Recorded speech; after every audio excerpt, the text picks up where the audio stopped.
আসসালামু আলাইকুম বন্ধুরা। তো আমরা মাইক্রোরাল জেল বা মাইকোনাজল গ্রুপের জেল এই জেলটি নিয়ে কথা বলবো।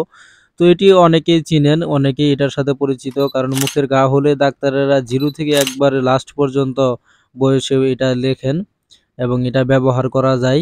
তো এটা মুখের ঘায়ের জন্য অনেকেই জানেন। তো এটা অনেকেই সবসময় ব্যবহার করেন মুখে ঘা থাকার কারণে।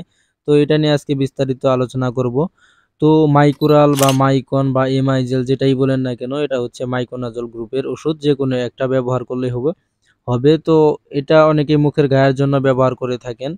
তো এটা মুখ ও মুখের ভিতরে পরিপাক নালীর ছত্রাক, মুখের ভিতরে শুধু ঘা না বা জিহ্বায় কোনো ঘা না আরও অন্যান্য সমস্যা হলেও এই মাইকোনাজল ব্যবহার করা যায় এবং গ্রাম পজিটিভ ব্যাকটেরিয়া জনিত সুপার ইনফেকশনের কারণে এই মাইকোনাজল ব্যবহার হয়ে থাকে বা ডাক্তারেরা লিখে থাকেন। তো মুখের বিভিন্ন ঘা বা ঠুসা বের হওয়া এরকম রোগে আপনি এটি দিতে পারেন ডাক্তারের পরামর্শ অনুযায়ী। তো অনেকে আবার নাইসটেড ব্যবহার করেন।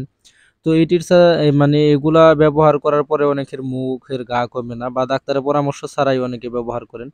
তো সবার প্রথমে আপনাকে খেয়াল রাখতে হবে এই মুখের ঘা যে জন্য হয় সেটা হচ্ছে ভিটামিন বি কমপ্লেক্সের অভাবে মুখের ঘা হয়ে থাকে তা বা মুখের ভিতরে অন্যান্য সমস্যা হয়ে থাকে। এর জন্য আপনি ডাক্তারের সাথে পরামর্শ করতে পারেন অথবা আপনি ভিটামিন বি কমপ্লেক্স ড্রপ যদি বাচ্চাদের ক্ষেত্রে হয় ড্রপ খাওয়াতে পারেন অথবা হচ্ছে 100 ml সিরাপ পাওয়া যায়।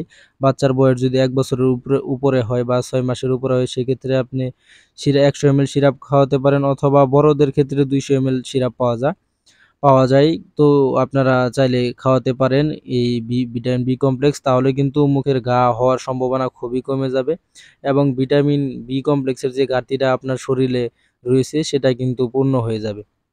শুধু মাইকোনাজল জেল ব্যবহার করলেই হবে না, পাশাপাশি আপনাকে একটা ভিটামিন খেতে হবে।